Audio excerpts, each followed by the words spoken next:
Kannywood. Assalamu alaikum mai saurari, idan wannan ne farkon shigo ka wannan tasha ta mai cike da ɗimbin albarka, muna fatan za ka danna mana subscribe sannan ka danna mana alamar ƙarawa domin samun sababbin shirye-shiryenmu da zarar mun ɗora. To fa yanzu labarai a majalisa. Wani babban ɗan majalisa ya tashi ya yi wata katobara wadda mutane da yawa sun yi Allah wadai da abin da ya ce. To fa mai saurari, yanzu za mu sa maka za ka ji abin da aka faɗi da kunnen ka. Dattawa sanata Gosul Afabio ya yi wata subutar baki da sanyin safiyar yau a lokacin da majalisar ta kammala wani zama tana shirin bayar da hutu ga 'yan majalisar, inda ya kada baki ya ce musu yanzu za mu tafi hutu kuma kowane ɗan majalisa an tura masa kuɗi a asusunsa domin jin daɗin hutun da zai tafi. In order to enable all of us to enjoy our holidays, a token has been sent to our various accounts by the clerk of the National Assembly.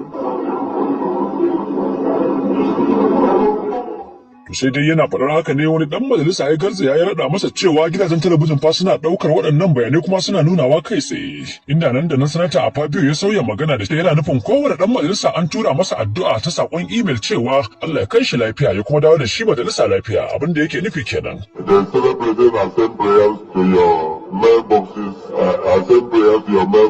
to assist you to go on a safe journey and return. To fa daidai mai saurari, wannan labarin ya tayar wa talakawa hankali saboda dukkan al'umma sun cewa tukun wannan ɗinsu za a kwashe a bawa talakawa, sannan kuma ya ƙara cewa da kowanne ɗan majalisa guda ɗaya za a siyo motoci wanda kuɗinsu ya kama duk guda ɗaya a yadda za a siyo ta kai naira kusan miliyan 40.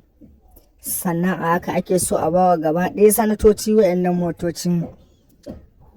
Wannan labari da muna kawo muku shine yanzu muna fatan idan wannan ne farkon shigo ko wannan sabuwa tasha ta mai cike ɗimbin albarka, muna fatan za ka danna wani subscribe sannan ka taɓa mana alamar ƙara domin samun sababbin shirye-shiryenmu da zarar mun kawo muku.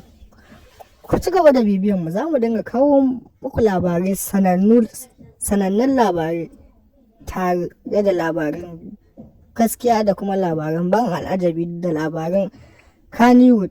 Mun gode, muna godiya.